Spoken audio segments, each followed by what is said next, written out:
Hello everyone. I decided to at least get myself up and around. Not that I'd been laying around, but get myself up and around and moving as best I could. As many of you guessed, something came up, and yeah. After the 527 went out of here and I wound everything up, I was going to do another 529 for a subscriber in San Francisco. I wasn't going to video it, but I figured I could get it done before my surgery date of the 27th of this month. But right before that, probably I think the week of the 3rd through the 9th, somewhere around the 6th or the 5th there, my urologist office called me and wanted to up my date to the 13th. And of course my daughter had made plans to come on the 26th to take me down for my surgery date for the 27th in Goodyear, Arizona. And I wasn't sure if she could make it, so I had to clear with her and got a tentative on the 20th, but then the office called back and says, no, we got to do it on the 13th because the doctor's is going to be tied up on the 20th. So I says, well, I guess if we got to do it, we got to do it. I knew when they called me originally on the 5th, I'm thinking the doc was spooked because of that crazy look he had when we did my cystoscopic whatever thing, where he shoved that cranky thingy in my in my wiener, and he had that kind of like strange look on his face, and it said, saying a lot of things to me. Well, we booked it for noon on the 13th. I was getting real skittish, and I had told the subscriber of the radio that since I was going to go on the 27th, that was 3 full weeks. I could probably get it done in 3 full weeks if I did a shortcut to it. I mean, the radio plays great. I mean, you would never know that there was anything wrong with it. It did need changing the wiring for the tone controls, minimum. The other I figured I could do without crackling and breaking the rest of the stuff up, or going the route of the fiber optic, but that wasn't meant to be because around the 7th I was confirmed, or 8th, somewhere around in there, for the 13th down in Abrazo West facility to get my surgery done. And I was thinking, everybody was thinking that it was going to be an hour to 2 hours tops, 1 to 2 hours in recovery, and I would be slid out and somebody else could take my place. But that wasn't the case. I mean, it was rough. I'm not sure how the anesthetic and the other nursing staff, how they managed to deal with it. I found out the day after my surgery. I was still in the hospital. I thought, what am I doing here? Well, my daughter told me that I had a 5.5 hour surgery. Doc told her that he went in and he discovered conditions on the ground, and he knew it wasn't going to be a 1 hour thing. He said once I started on him, I just couldn't stop. So it was a straight 5.5 ordeal for everybody at that time. And they were tops. I mean, they were saints. I didn't ever get a chance to tell them and everything, but they had me pumped up with some stuff that would probably stop a rhino, but yes, it was. I was in the hospital recovering for 2 days. It took 12 to 14 hours to come off the anesthetic that they gave me after surgery, because as I was coming out, I was in so much pain that I must have sounded like a bull elk calling for his dear loved one to come help him. I remember that, boy. Oh man, I don't wish that on anybody. Well, they stuck it out. I wound up recovering in the PCU for 2 days, and they took a wait and see attitude because my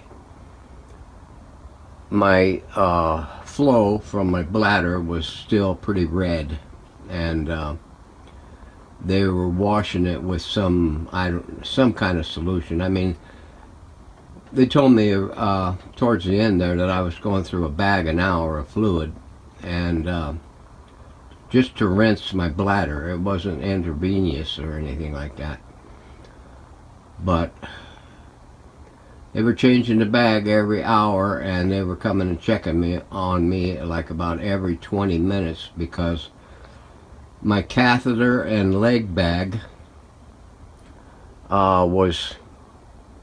it would fill, and so they had to drain it out and dump it and reload, so to speak. So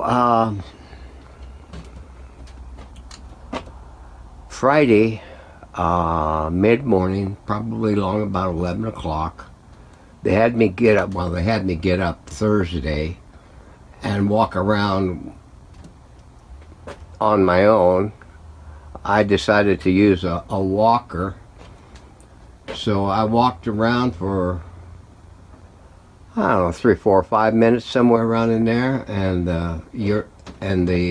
just the fluid in the bag, my leg bag, was still kind of pinkish, reddish, pinkish. And the urologist, RN, she took a look at it and says, I think we better give you another day. And I thought, oh, come on, please. It's not that red, I want to get out of here, So everybody had a good laugh over that, myself included. And it was back in that mostly uncomfortable bed for another night. Oh my God, it was just, it was, undescribable, for me, anyway. Somebody else probably be able to tell you all the details and everything, but it was undescribable for me. Now, I thought once about this video whenever I was going to plan on doing it,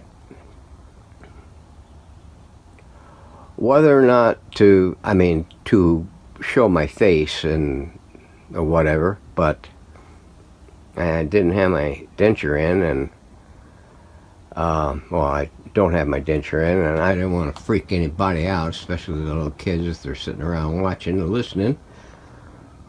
I didn't want it to be about me. I wanted it to be about the experience, and to let everybody know that what's in store for those in my position, like for me, when I was, the 50s and the early 60s were the best time to be alive and the best time to experience life on this planet. Before the cabal took over. And we just come out of a war when I was born, and my dad was working in Flagstaff, where I was born, and I grew up partially up there, but we had to move to Phoenix because that's where the work was. And it was great. Oh, I mean to tell you, all the shiny, sparkly things that you could witness and take part of, and gas was like 30 cents a gallon in the mid 50s. Things were cheap. Well, when I grew up and turned teenager, adolescent, and believe me, I was adolescent, I did a lot of things that children shouldn't even consider doing. Thank God my parents never found out. My dad found out one day that I smoked. Yeah, I started early. My dad smoked. My mom kind of smoked a little bit, everything. I think it's because of my dad, pretty much, because, smokers have that, they don't, some don't realize it, but they have that odor about them that, you can tell 20 feet away that one's coming your way. And my mom picked up on it one year when I wasn't a chronic smoker. I smoked maybe not even a full cigarette on any particular day, and it was never consistent days. But she picked up on the fact that I had smelled like tobacco, and she asked me, she says, "Are you smoking?" And I looked at her with those cross-eyed and, at point blank range, and I said, "No." Well, I've smelled children of smokers, and the children smell like they smoke. Even their clothes do. I mean, if the parents are doing any kind of smoking, the children, their clothes is picking it up and everything, and the children are starting to reek of tobacco. I mean, that's a given. Well, it never dawned on me, but, long about 14, 15 or something like that, I picked up the habit, and was way less than a pack a day, way less. But, not even every day sometimes. It all depended on how involved I was with one thing or another.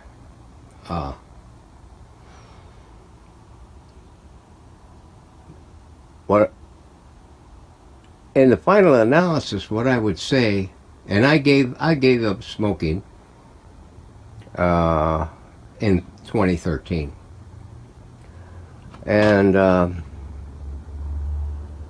it was still under a pack a day.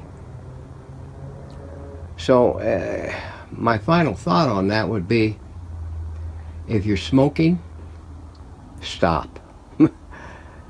My urologist told me at the time of our first meeting that,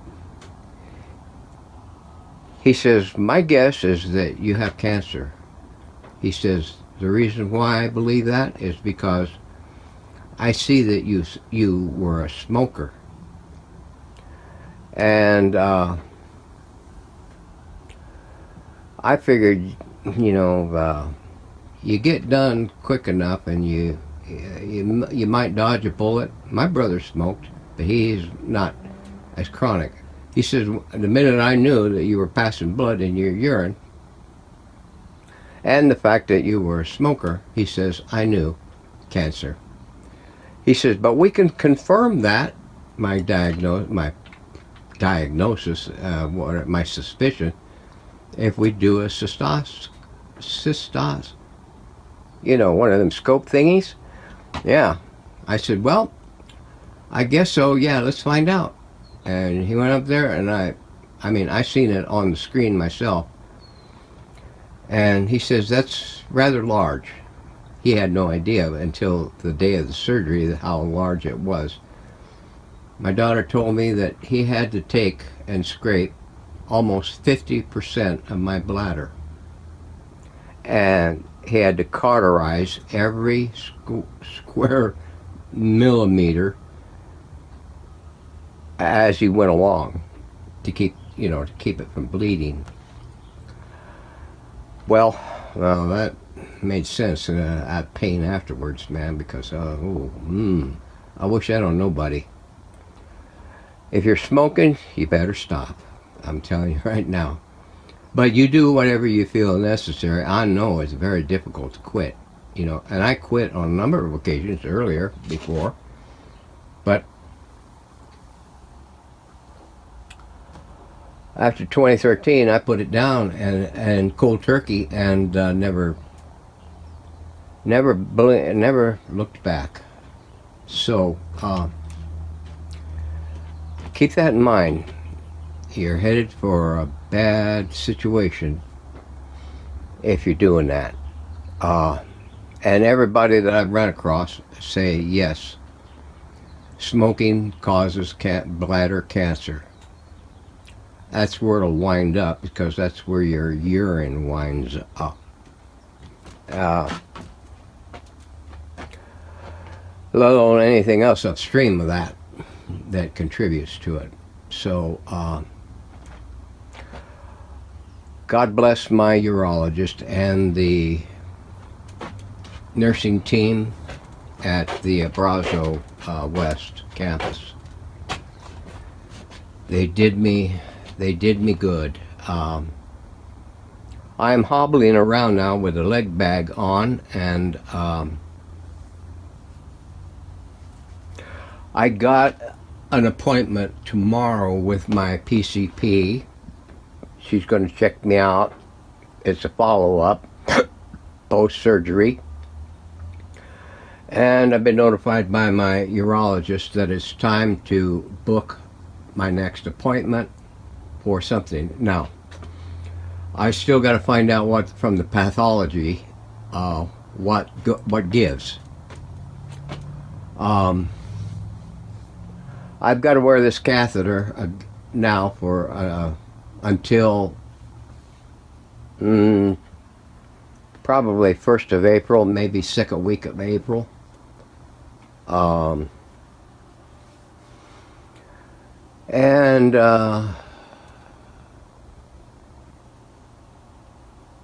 I'm not sure when I'm going to be getting back to the radio situation. It's the reason why I decided to do this. Well, I was hoping that it would be a shorter video than now, but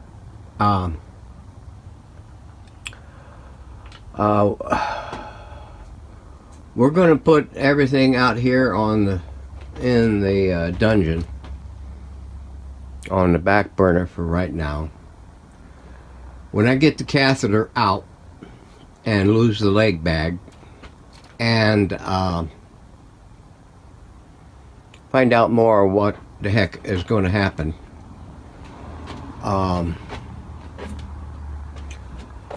I'll make another video and give every one of my subscribers information update and see. Yeah, that airline is still there. Godzilla is still sitting on the bench over there, ready to rock. It's still being watched by nearly 20 people online. So thanks everybody for holding out. For those of you that wrote me an email, I really appreciate it.